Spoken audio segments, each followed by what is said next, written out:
Nick Lavery, welcome to the Mindset Advantage podcast. I've been looking forward to this conversation for a long time, man. It's an honor to have you on the show today. Likewise, brother. I appreciate the time. Looking forward to it.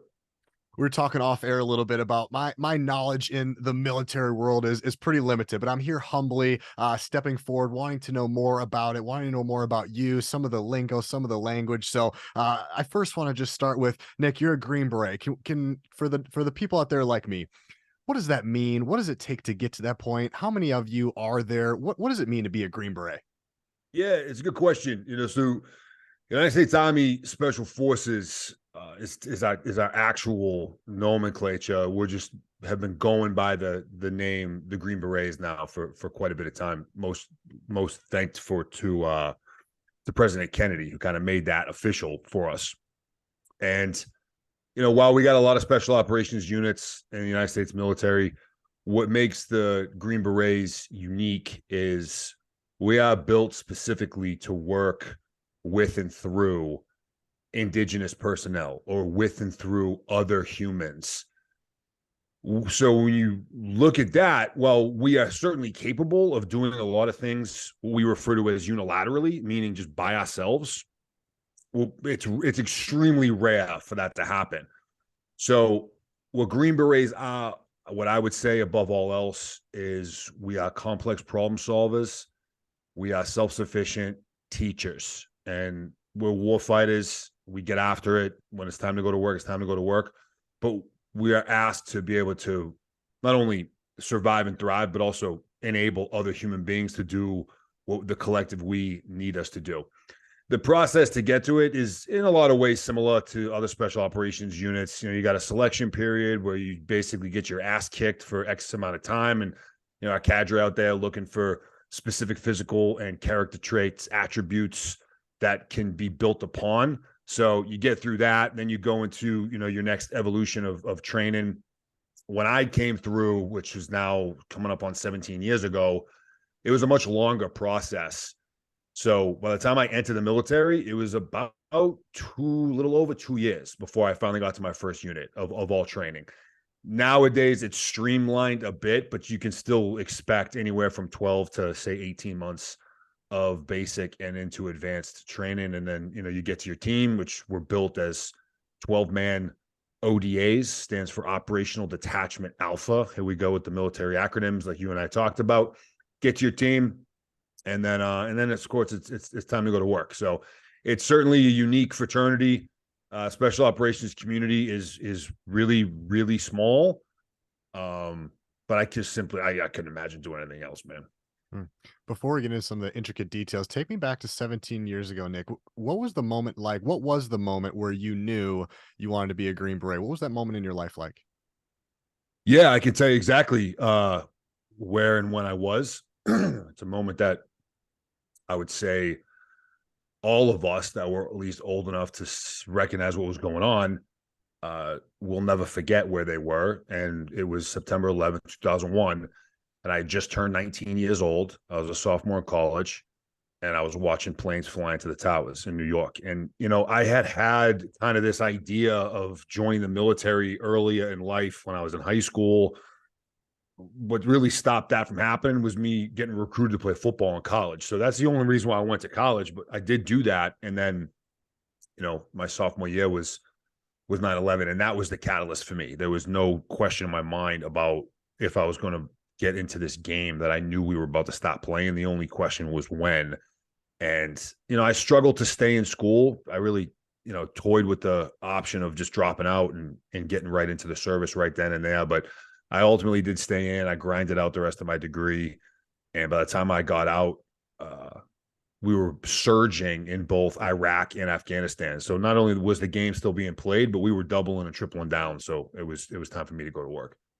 So it sounds like it was an automatic decision for you. You talked briefly there about the people that are in the Green Beret teams. They're very elite at complex problem solving and decision making. Could we talk a little bit about that, Nick? What separates you guys so well from being able to problem solve and make decisions rather quickly than most people do? Why do you think you guys are so good at that? And is there a protocol? Is there a system? What makes you so good at problem solving? Yeah, it's a great question. it's something I throw around if I'm doing any of my consulting work or any of my construction or my training curriculum. It's like, what kind of solutions are required to solve complex problems? And many will say, complex solutions. And it's actually like, no, it's got to be like very simple. Simple solutions solve complex problems. Now, you may need and likely will need multiple simple solutions, but it's got to be simple.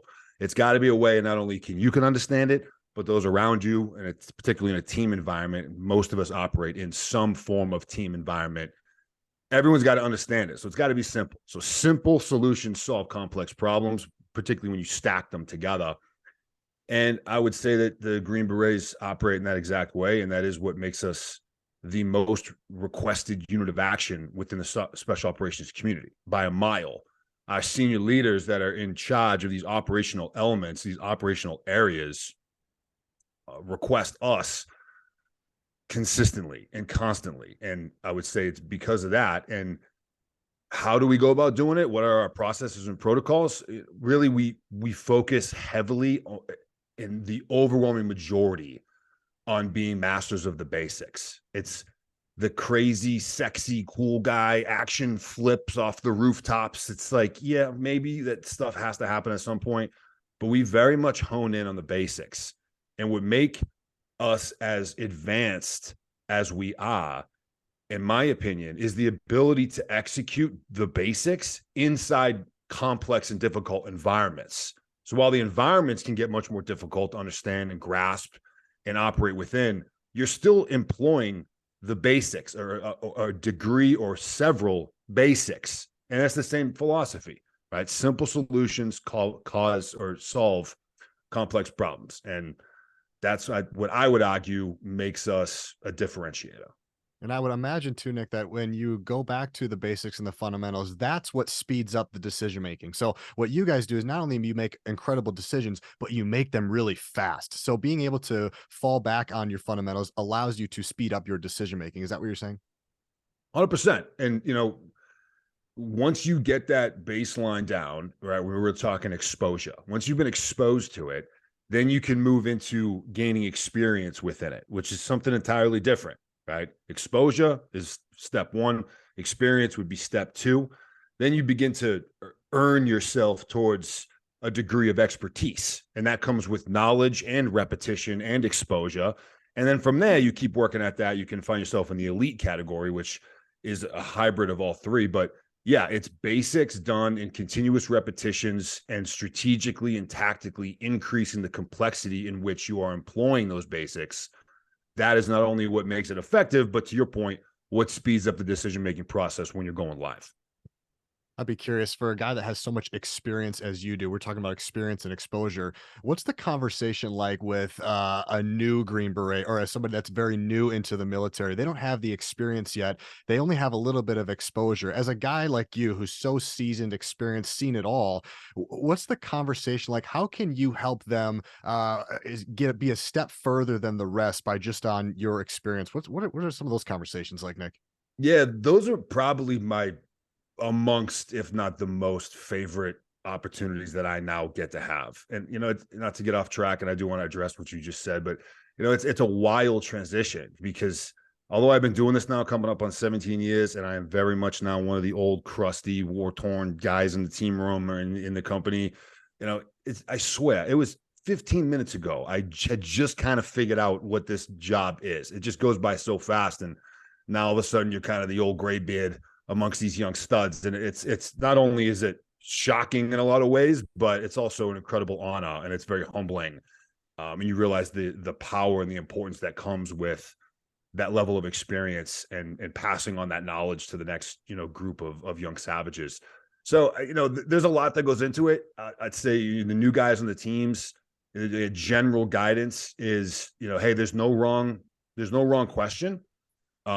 You may hear about it if you ask a silly question, but that doesn't mean don't do it.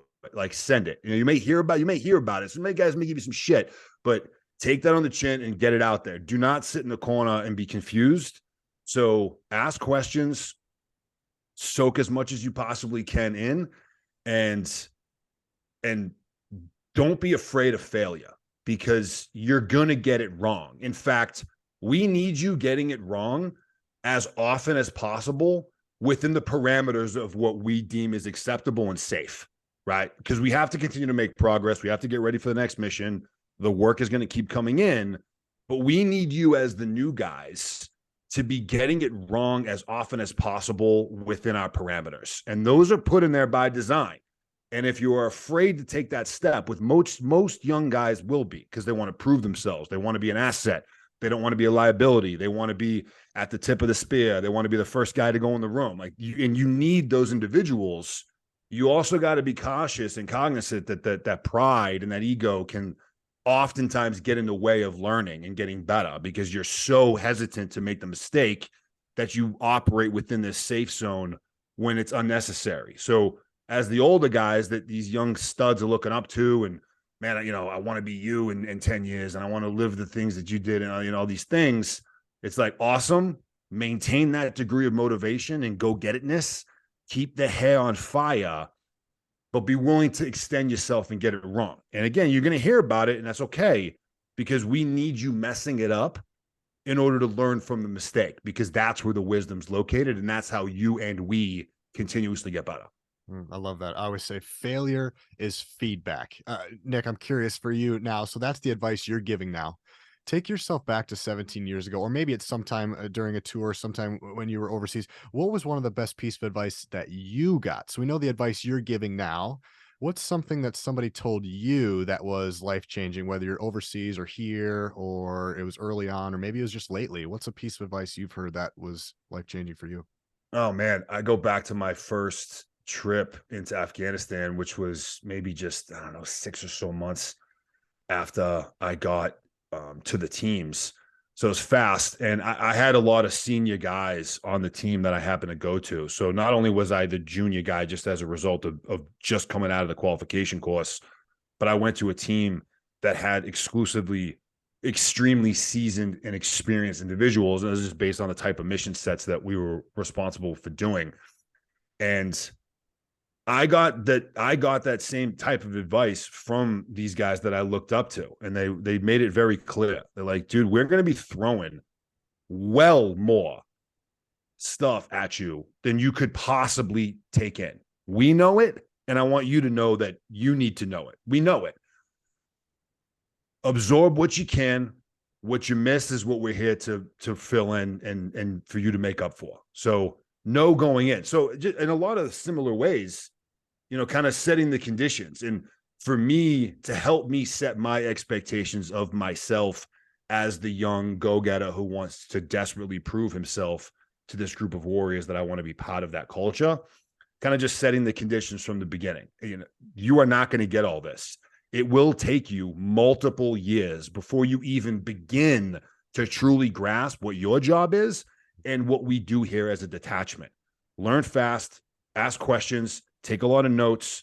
Don't be afraid to extend yourself, but just know that no matter how motivated you are, how smart you are, how many hours you spend in the gym or studying training manuals, you're looking at multiple years before you even reach the point of becoming close to being a true professional. You have a quote that I think falls really well in this. I got it on your Instagram. I saved it. It says, quote, "A bad day for your ego is a great day for your progress." Close quote. Talk to me about that a little bit.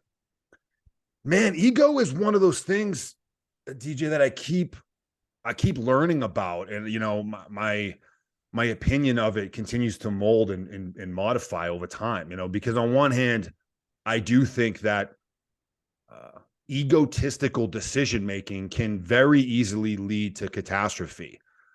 However, a sense of self, having a ego, can be weaponized for good without question. And there is power that comes with that. So you can also look at the interpretation of what that means. And here's where philosophy and wordsmithing and psychology becomes really fun for those of us that enjoy kind of analyzing and studying and learning and growing.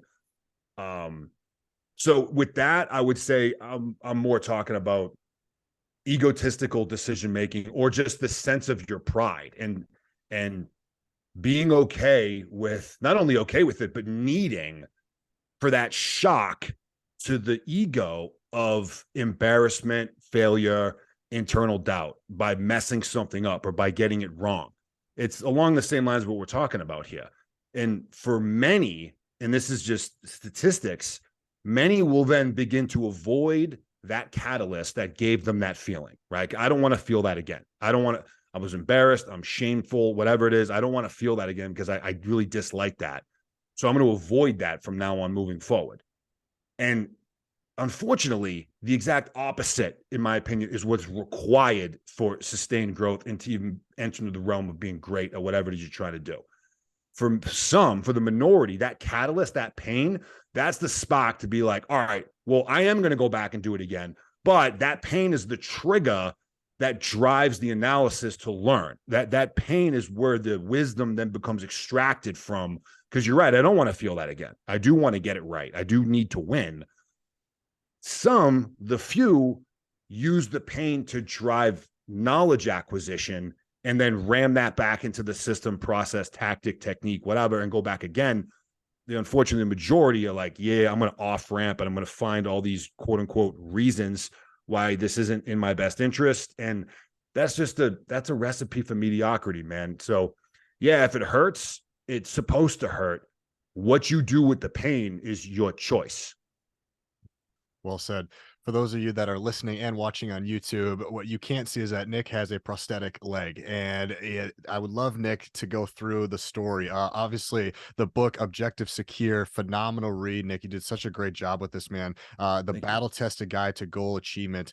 This book is centered around that moment in your life that really changed your life, obviously for obvious reasons. I'd love Nick for you to take the mic and walk us through that day overseas when you lost your leg. Yeah, man. I'll kind of go wave tops. DJ, you can dial us in. This was my third trip into Afghanistan. We went in the fall of 2012 in September into an extremely kinetic environment. And kinetic is kind of like a less scary word for dangerous. If you're in a kinetic environment, you can expect to be in gunfights, explosions, things going off. That's kinetic. We knew what we were getting ourselves into. In fact, we fought to get that exact mission amongst the other teams that were all going in at the same time, and we got what we asked for, and it turned out to be exactly the kind of mission we thought it would be. I was wounded on 3 separate occasions. First time I took some shrapnel to the back of my shoulder. All right, fine, not really a big deal. About a month or so later, I took an AK-47 round to the face. Obviously, I got really lucky. Took me out of the fight like 3-4 days, and then I was back at it. And then on the very back end of the deployment, after being there about 5.5 months, we were set to come home in a couple weeks, was when I was wounded for the 3rd time. And this was the result of what we refer to as a green on blue, which is a military way of saying an insider attack, meaning that a guy that we had been working alongside of turned on us. And this was extremely common during this time period. So it's now March of 2013 on the same deployment. And just as we were getting ready to go onto an operation, a member of the Afghan National Police Force, he jumped up on the back of a Ford Ranger pickup truck that had a belt-fed PKM machine gun attached to it, and he opened fire into me and my friends from about 25 or so feet away. It is considered the most catastrophic insider attack that we know of. There were 12 U.S. casualties, 3 of which killed, and another 10 or 12 or so Afghan casualties killed or wounded. Most of the damage to me was to my right leg.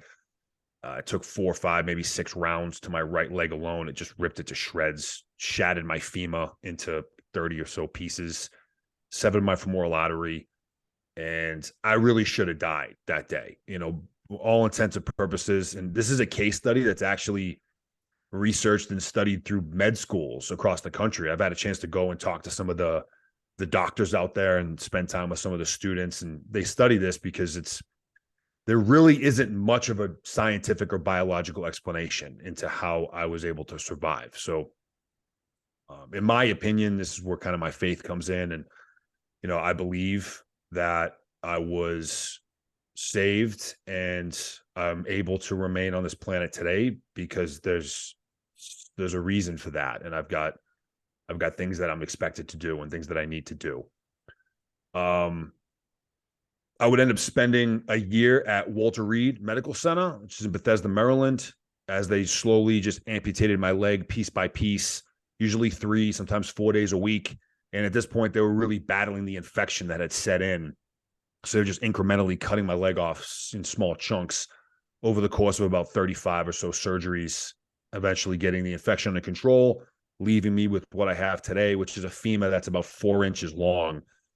And, then began my route to recovery and learning how to use it in a prosthetic and live life as a one-legged guy. And, when you're 6'6" and you got a 4-inch femur, mechanically, it makes things very difficult. Losing a limb is difficult, period.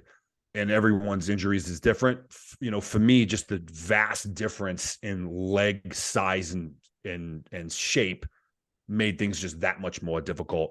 But, when I was in the hospital, I was still in the intensive care unit. My decision was crystal clear to me. In fact, I didn't even see it as a decision, DJ. I just knew exactly what I was going to do.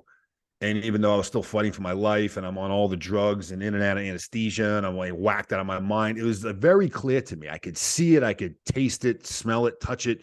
There was no question that I would be going back to doing what I do. And that was it. And there was no compromise. There was no plan B. There was no contingency. Like that was it.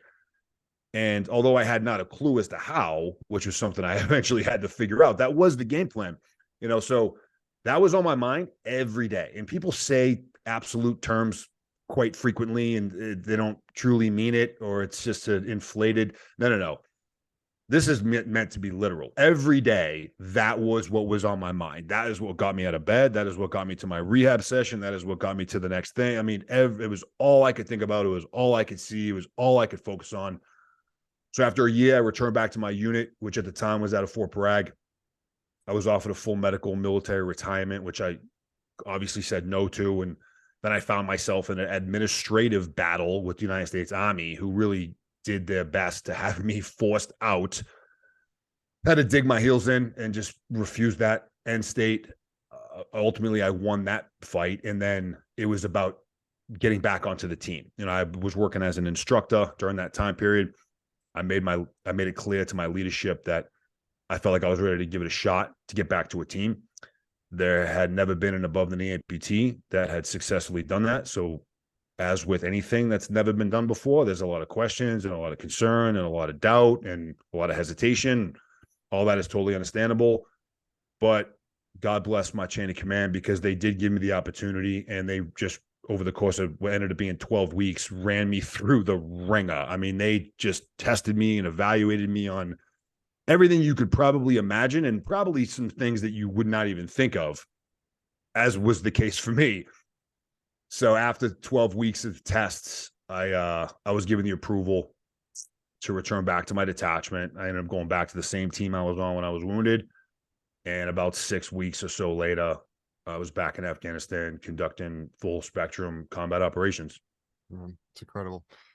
There's so many stories within the story. There's one part, Nick, I'd like to pull out, man. And to use your term, you're in the bird, and there's two guys in there that were working on you, and they didn't know really what to do, and they were trying everything. And this is such a interesting part of the story. Can you walk us through what that was like, where they didn't know what to do? One was really young. You said he was only 15 minutes into being a doctor. Walk us through that moment of your life, man. That's such a fascinating part of the story. Yeah, there's so many lessons in this story. And I typically tell this story, whether it's a military audience or not, and most people laugh and they can kind of visualize what it's like. Certainly if you're a soldier or a service member, you're like, oh yeah, I know exactly what's going on here. But even just, common folk, like, wow, but there's true value to it. And what you're referring to is, when I initially was medevaced out after being shot a whole bunch of times, I got to an outstation.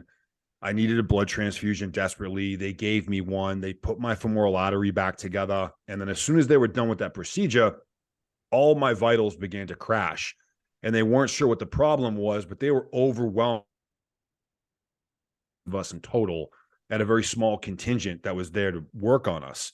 So they said, we got to get Nick to Bagram, which at the time we had a full-blown base and full-blown hospital. So they throw me back on another helicopter and they fly me to Bagram. And it's while I'm on that flight, which is about 12 minutes in total, they realized that they had just pumped me full of 6 units of an incompatible blood type. And that's what was killing me.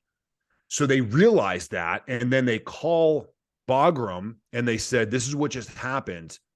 there's no way Nick survives this flight to you guys. It's impossible. So just be prepared to receive his body when he gets there. And they were like, okay, well, roger that. So they relay that information to the bird that I'm now on. And I got maybe 6 or so minutes left until I reach Bagram. And there are 2 medics, flight medics, that are on the helicopter with me. And they get the information over the radio of what my situation is. Because at this point, I've already coded. So they're like, hey, this is what happened.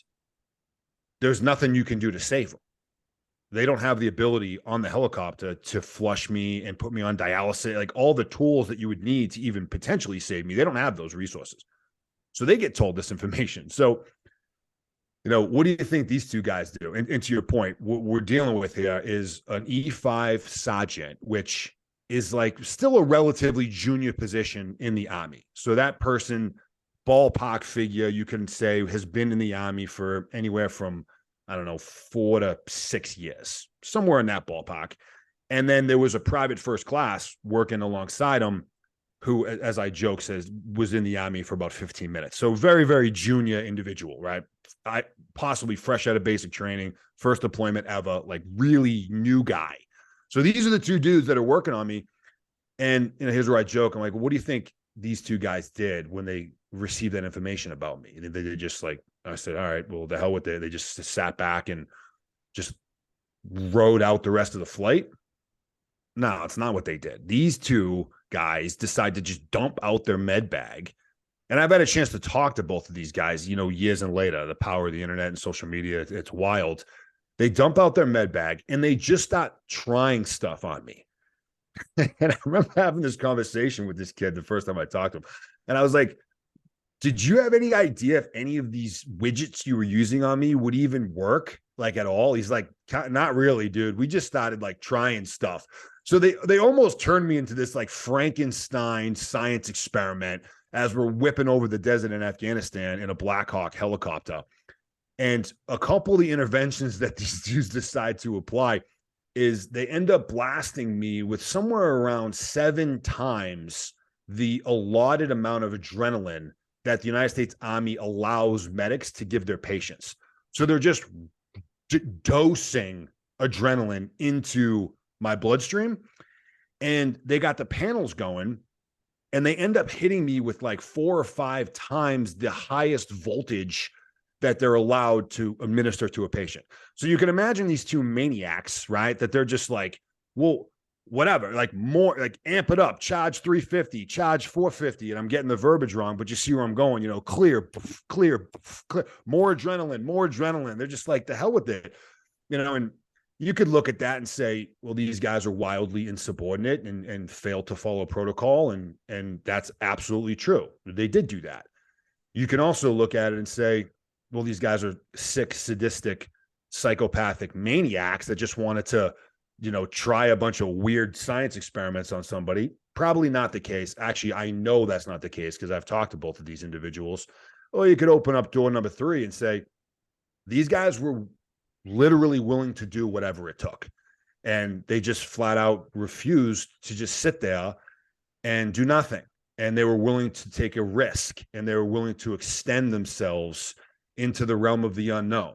Would they be punished for this? Would there be an investigation? Would they be booted out of the Army because they went so beyond what is considered doctrine and protocol that they're putting their careers and their lives and their reputations at risk? Yes. Like, was that actively in the front of their minds? Probably not. But that is what was going on.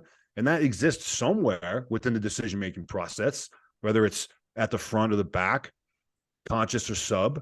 And that's where I think, while it's funny to talk about and we can look back and laugh as I do, and it's wild, these 2 young maniacs are just unloading the kitchen sink onto me as I'm really dying. But the value, in my opinion, is just that, is in any organization, certainly in a government organization, and certainly in a military organization, we've got doctrine and protocol and policy and military law and regular law. We got all these guidelines that we're expected to follow. And those are there based off of experience, of trial and error, and getting it wrong and seeing mistakes made and trying to increase efficiency and performance and reduce risk and all these things. And it's our responsibility to know them and adhere to them. Roger that. That said, however, when you're in these moments of high stress and you've got fractions of seconds to make decisions, you're the one that has to decide where you're going to draw that line. And I use this as an example to really get after our own morals and our moral integrity. And in my opinion, as long as you can go to sleep at night knowing you adhered to your values as it pertains to your morals, that is, I believe, to be the true guiding light. That will lead you true north. That is your compass. And when it comes to policy and ethics, perhaps at times that isn't quite so black and white. Perhaps there's a gray that exists somewhere in between or outside. And it's our morals and our integrity and our values that are going to keep us operating in the right, regardless of who's watching, because we're living who we know to be true and what we believe to be true. And how about just the lesson of taking action, Nick? I mean, these guys could have sat back, they could have let you do your thing, but they took action. Something that's been on my mind a lot lately is this quote that reads, "Your thoughts determine what you want. Your actions determine what you get." I think we live in a society where people like to talk about all the things they're going to do, and they like to tell their friends about it, maybe even journal about it. They like having the conversations, but the action just isn't there. And we know that action changes everything. In your book, I think this kind of parlays into, you talk about patience and procrastination. And the quote is, "Patience is a dangerous word. While necessary, this can be very easily become our number one limitation. It is when patience transforms into procrastination, then we have a problem." So if you see what I'm doing, I'm trying to tie these two together here. Talk to me about this Yeah. idea of talking and being patient and waiting and procrastination versus sometimes you just got to F and go and have some action. What are your thoughts on that, Nick? Yeah, 100%, man. And you brilliantly stated. And dude, everybody wants something, or some multiple somethings. Everybody wants something. It's a tangible item, whether it's a relationship, a profession, a job, a skill. Everyone wants stuff. It's part of being a human being.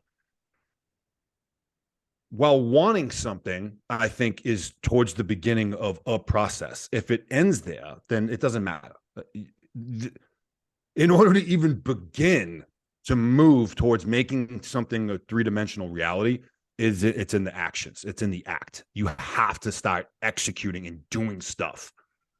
And I think oftentimes, or at least with some, we get this paralysis by analysis going on where it's like, well, I need to read one more book. I need to watch one more video. I need to watch, 7 more inspiring Instagram reels, and then I'll be ready to go. And while I do believe there's value in strategy and having a game plan together, as I write an Objective Secure, in my opinion, you need to know just enough to get the ball rolling, because you're going to adjust and you're going to get it wrong. And it's never going to be perfect. You want to learn just enough so that you're at least in a generally right direction. And if I want to start getting healthy, I've never been in a gym ever a day in my life. Maybe YouTube a couple videos, like how do you do a back squat? How do you do a deadlift? Just like basic, general, quick understanding, and then start executing. Because the execution, not only is that going to lead to results, but it's going to let you know where you need to adjust your course and like where you're getting it wrong. It's going to continue to change. And kind of within that, what you're getting after here in the book is, patience versus procrastination. I think you got to be very careful, man. You got to be very careful. It's a slippery slope, because I do believe, I know at this point, that patience is not only a virtue, it's also a skill, and it's required, because without it, you could very easily become incredibly frustrated, and that could be enough to derail you. And then the justifications and the excuses and whatever happens, it's going to take time. And there is no way to speed that up, right? You can't read experience. You have to do it, and you have to keep doing it and keep doing it and keep doing it. And that's where you get better, and that's how you continue to grow sustainable. So it's going to take time, especially these loud, bags, right? Big, audacious goals. If you want to play on Sundays, walk out of that tunnel in Gillette Stadium, that ain't happening tomorrow. All right. So yes, patience becomes a part of that process and an ingredient within that success. But where, in my opinion, it gets dangerous is where you keep kicking this can down the road and you're telling yourself you're being patient, right? Like yeah, it can't, it's going to take time. It's going to take, we're looking at least 3 years, 5 years, 10 years, and like whatever case study you're looking at, or example, or inspirational post you saw that says it's going to take a while. You know, you're reading Malcolm Gladwell and you're like, okay, cool. It's going to take 10,000 hours. Roger that. Well, it's going to take a while. So like, I can't get frustrated with this. And by doing so, you're failing to launch. Yeah, it is going to take time, but it's going to take that kind of time while you're getting after it aggressively every day. Then it's going to take time. If you just stay stagnant, well, it's not going to happen at all, ever. So patience is a skill, one that certainly brings value. But where I think it become dangerous is when you tell yourself you're being patient, but in reality, what the truth is, you're putting things off that you can be doing now. Exactly. Tell me if you like this, Nick. It almost sounds like it just kind of came to me is what we should be striving for is active patience. Active Ooh, patience. I like that. Okay. That's good. May want to Uh, trademark that. Otherwise, might, might want to trademark that. Maybe we can do something together with that. Now, as we look back on this, Nick, you seem like a very calm individual. You can talk about this event, and it doesn't seem to shake you up too much. Are you still there, Nick? yeah, I got you. Oh, we just lost you for a second. Okay. So it's we'll just clap this back. I'll have my editor clap this back. Hold on. Cool. So, Nick, it seems like just from knowing you just very briefly here that you can go back and talk about this in a very calm sense. I mean, you say things like, I got my leg blown off, I'm getting shot. You seem very calm about it. And I think something that sets you Green Berets apart from civilians is being calm in the chaos. Something I like to coach in my mental performance training is self control and discipline and being able to stay calm.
Are we back? Yeah, we're back. All right, man. Okay. Was that me or you? I'm sorry if that was me. I have no idea. I Okay, couldn't we're hear back. you. You couldn't hear me. We're back and we're good to go. Let's All fucking do right. it. Sounds good. So Nick, as I talk to you, I haven't known you very long here, but it seems like when you go back and you talk about some of these things, you seem very, very calm about it. You're like, hey, yeah, I got shot in the leg, I got this tourniquet, and they're doing all this stuff. You seem very calm. I think what separates people like you from civilians is that you can stay calm in the chaos. And this to me is a skill. And it's a skill that I teach. A part of my 7 skill system is self-control and discipline. I'm curious, how do you coach this? How do you teach this to somebody, whether it's in the military or whether it's in the boardroom or whether it's an athlete? How do you teach self control? How do you teach staying calm? Is it something you're born with? Talk to me about that because it's certainly admirable. Yeah, no, great point. I appreciate it. I'll hit two aspects of this. One is, and Dale Carnegie, in my opinion, says it brilliantly. When you're dealing with a human, you're not dealing with a creature of logic. You're dealing with a creature of emotion, and I think that that is perfectly stated. And in fact, it is one of the differentiators that separates human beings from every single other living organism on this planet, and it is deeply rooted in why and how we're able to be what we are and the dominant species that we are, is we are driven by emotion. Now, particularly within military, special operations, any hyper type A type organization, law enforcement, first responders, the boardroom, or really anywhere, is you start talking about emotions and it's going to make people uncomfortable. And I do these kinds of seminars and workshops all the time. If I'm in a room full of savages, the second I even say the word emotional, people get uncomfortable, start shifting their seats, looking around. No, not me, right? Not me. I'm an animal. I'm a go-getter. I'm a cyborg. I'm emotionless. You tell me what needs to happen, I go execute. Say, hey, Roger that. I get it. I'm one of you. I know that. But to try to deny that there is an emotion attached to every single decision we make is just flat out incorrect according to both psychology and neurology. You can try to argue this all day long. It's just part of what makes us human beings. It's also part of what makes us great and special. So let's first just gain some understanding that that is happening. That is happening. So we're just talking general awareness. Then to kind of your second point is, how do you go about addressing it when you're in the moment and when stress is high? Because I do agree now, if we all agree now that emotions are at the forefront and or coming on the back end, oftentimes both, of all of our actions, it's either triggering an action or the action is triggering an emotion. Most of the time it's both. Then emotional regulation, i.e. emotional control, becomes an enormous part of this, because we're not going to get rid of the emotion. But what we want to do is avoid making emotionally charged decisions where the emotion is what's deciding what we go do. The emotion is deciding the action, because human beings, while we are not creatures of logic, we absolutely can be logical. We can be objective. We can be strategic and operationalized. But like you just said, man, this is a skill. And this is harnessed through deliberate training like any other skill there is. So if we agree now that there's emotions attached to what we are doing, then how do we go about gaining emotional regulation? Great question. I'm glad you asked. And we teach this stuff constantly. And there's a lot that goes into it. I'll just say here, something that your audience can grasp onto and take away from it is a very simple process. And it is detach, prioritize, focus, execute. Those are the 4 steps. And this is very easy to say. It's much more difficult to do. We're talking conceptual, but I think that's where it begins, is that 30,000 feet. And eventually, as we learn and get better, we dial into the tactics, into the mechanics. So in the moment of stress, when the decision is in front of you, when you're at that decision point, you're at that crossroad, we teach this to particularly our junior leaders on detachments. It's detach. It's zoom out, especially in today's world where we got that 45-degree angle syndrome, right? Like everyone's just down and in. It's like zoom out. I need you out and around. I need you to be able to absorb the environment as a whole. What are we actually dealing with here? And with that, then can come some perspective. It can come some gratitude. Like there's other things that you can start to weaponize here by virtue of zooming out. So detach is that. Then it's like, okay, there's a lot of things happening. What needs to happen now? Now we're talking about prioritization. What needs to happen now? Right. I got it. There are 50 things. There are 50 little micro problems. Well, guess what? One of them is going to be number 1, and one of them is going to be number 50, and the rest are going to be in between. So which one needs to be addressed immediately? Boom. It's that one. Right. And again, more is lost by indecision than the wrong decision. So just decide and begin moving, and we'll adjust if we need to. So prioritization, boom, I need to address this right now. Cool. Step 3 is focus. The human brain can focus on one thing at one time. And I hear this a lot, and we teach this when it comes to multitasking. There's a massive misconception of what multitasking actually is. Many people believe multitasking is doing a whole lot of things at the same time. And while you could certainly do that, what is often and almost certainly likely to happen is you're doing a bunch of things poorly, because the human brain can focus on one thing at one time. And what true high performers and elite multitaskers are able to do is shift and lift and regain focus fast. That's what it is. They're focused on one thing at one time, but they're shifting so quickly that it may seem like they're doing multiple things at the same time. So that's what multitasking is. Shift fire, lift fire, regain focus on what you need to do. So when we're talking focus, not only are we talking about zeroing in on just the one thing, but we're talking about removing everything else, right? Removing everything else. This needs my attention right now. It may be for the next 6 seconds or the next 6 hours, but I'm working on this now until I reach completion. Boom. And then, beyond that, it's just execution. That's where it ends. So just begin movement. Start working towards it. So detach, prioritize, focus, and execute.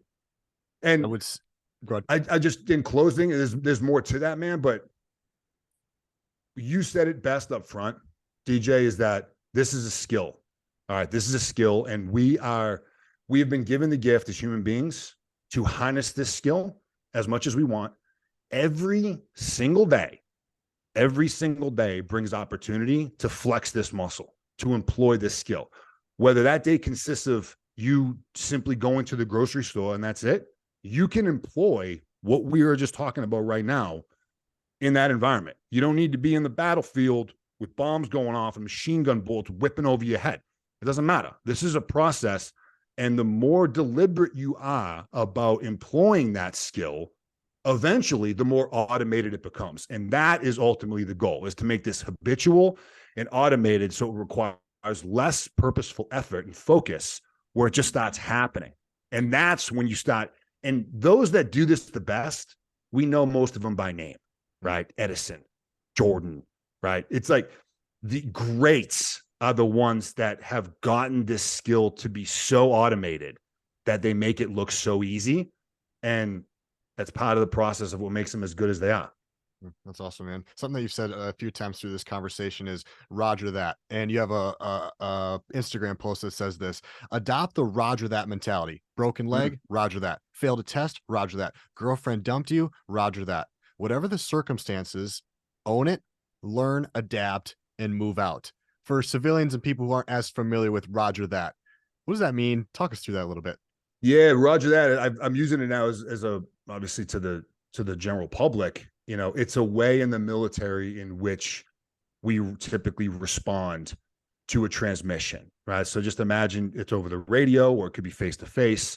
You know, DJ, you're one of my commanders that's out getting things done. I'm at a higher headquarters somewhere. I come across the radio and I'm like, hey man, here's the situation. You know, the route that you're on right now, the road is cratered. You cannot get your vehicles across that route to get to where you need to go. I'm looking for some information to help you out, but just that, like, that's the current intel we have. And your response to me would be Roger that. And that's it. It's just as simple as it is, right? Maybe you have a question. Odds are you don't. Odds are Roger that. So what does that mean? Great question. What does that mean? Roger that means basically four things. One is I understand my current environment, right? I know what you just told me, but also I know about where I am right now, right? I understand my current operational environment. Two is I understand the dilemma that's now been posed to me. I understand the risk or the threat. All right. I'm completely aware of the environment as it pertains to where I'm at, what's being thrown at me, and I understand my status. Like, I know where I am. In that example, you're in the vehicle. All right. I'm on the map. I know I'm right here, and I know that there's now a hole in the road that's 2 miles in front of me. So it's an understanding of the situation. It's an understanding of your own personal status. And then it's knowing that we are going to accomplish the mission no matter what, which is the mentality of the military, especially in special operations. How do I use this problem to my advantage? There is a way. There is a way to extract positivity out of the worst dilemmas. Sometimes it may take years to be able to see that value, but it exists. And in that scenario, we don't have years. So it's not only an acceptance of the thing, but it's good. I'm glad the road's created, because you know what I'm going to do now? I'm going to come in this way along this route that no one would have expected me to do. And it's actually going to work to my advantage. I'm going to get myself up on this high ground over here, even better, that I really wasn't thinking about until now, because I was going to go this way. Now I can't. But you know what's over there? There's a hilltop. There's a nice HLZ just to the north. I can use that. It goes beyond like, oh, okay, I'm gonna figure this out. It goes to, how do I use this to my advantage? And then it closes with continue mission, right? Charlie Mike, which is the acronym for continue mission, CM, Charlie Mike.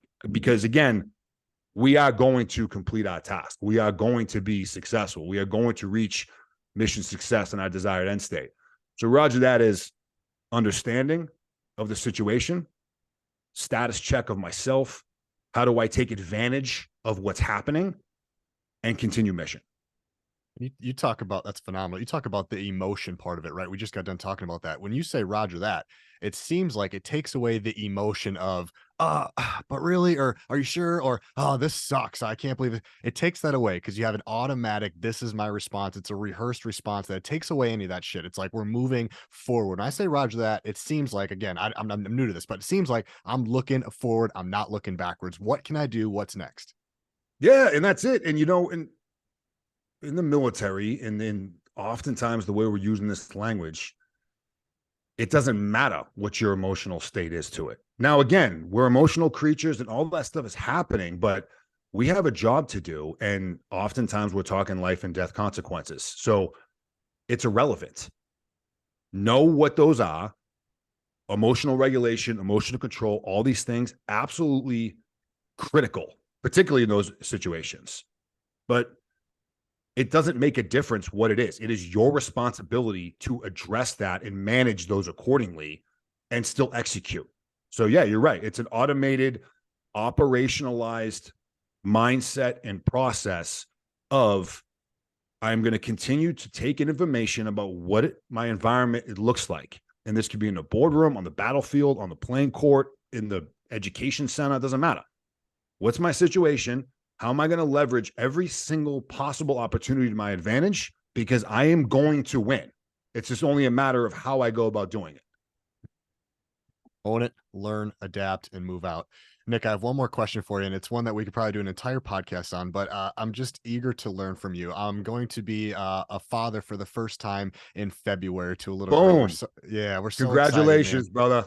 Thank you. I've been really intentional about asking specific people for advice, and somebody like you who has the warrior mindset. I'm curious, Nick, as we close down, what does the warrior mindset look like as a father? What does that Mm. look like in civilian life? How can civilians adopt a warrior type mindset as a parent to their young children? What does that look like as we close down? Yeah, man. I mean, first off, warrior, in my opinion, is not exclusive to those that are warriors by profession. Warrior is a mindset. Do you believe in something and are you willing to fight for it? If the answer is yes, then you are a warrior. That's it. Warrior mindset is as depicted in the first section of the book you got there. Is it's broken down into 4 sections. They're all translated into a single word. It's discipline, it's resilience, it's persistence, and it's commitment. And these are applicable terms that most of us are extremely familiar with and know. Sometimes we may need a little bit of a reminder or some help in getting better at those things, but these aren't surprises to most adults. Like, oh yeah, I know those things matter. So while those 4 terms certainly apply to us as professional warfighters, they apply to us regardless. And when you take those and you apply them to yourself as a parent, man, I'll tell you, it's just as amazing to watch that part of me as a parent. My wife and I, we got 2 small boys, develop as it is as a Green Beret, as it is as a complex problem solver, as a consultant coach. I mean, applying those same exact principles and philosophies and tools to me as a husband and a father, I'm getting more satisfaction out of that than watching my business grow or heading the next rank in the army. It's the same stuff, but I'm channeling it inward towards myself and my family. And I'll just wrap it up here because I think this is a beautiful point is in the movie We Were Soldiers, right? Mel Gibson plays the role of Colonel Hal Moore, who eventually retired as a brigadier general during Vietnam. And he's asked a question in an interview. He's the husband and a father to 4 or 5 kids. And they asked him, how do you balance being a good soldier and a good family man? And his response, which I think was brilliant, was, I'd like to think that being good at the one makes me better at the other. And that, to me, is incredibly forward thinking, simple, but forward thinking and complex in a way, because it's easy, as I stated, where if you take all these tenets that make you good as a soldier in my world, but really any type of professional, discipline, structure, work ethic, sacrifice, and you apply those to your life as a husband and a father, it's going to make you better at those things, which is true. And I think that that's pretty easy to grasp. To Colonel General Moore's point, was it's a very much a two-way street. So if you also think about the tenets and principles that make you good as a father and a husband, we're talking compassion, empathy, patience, something we talked about earlier. These kind of character traits and attributes, and you apply them to your work as a soldier, it's going to make you better there. And that is, for me, what took a minute for me to be able to grasp that, because I live in a very high octane, high op tempo, thick skin, candid, no bullshit, in your face, execute world. And I've been here now coming up on 17 years. But these aspects that I work to being better at when it comes to my kids and my wife, I started deliberately applying them to my wife as a soldier and as a Green Beret.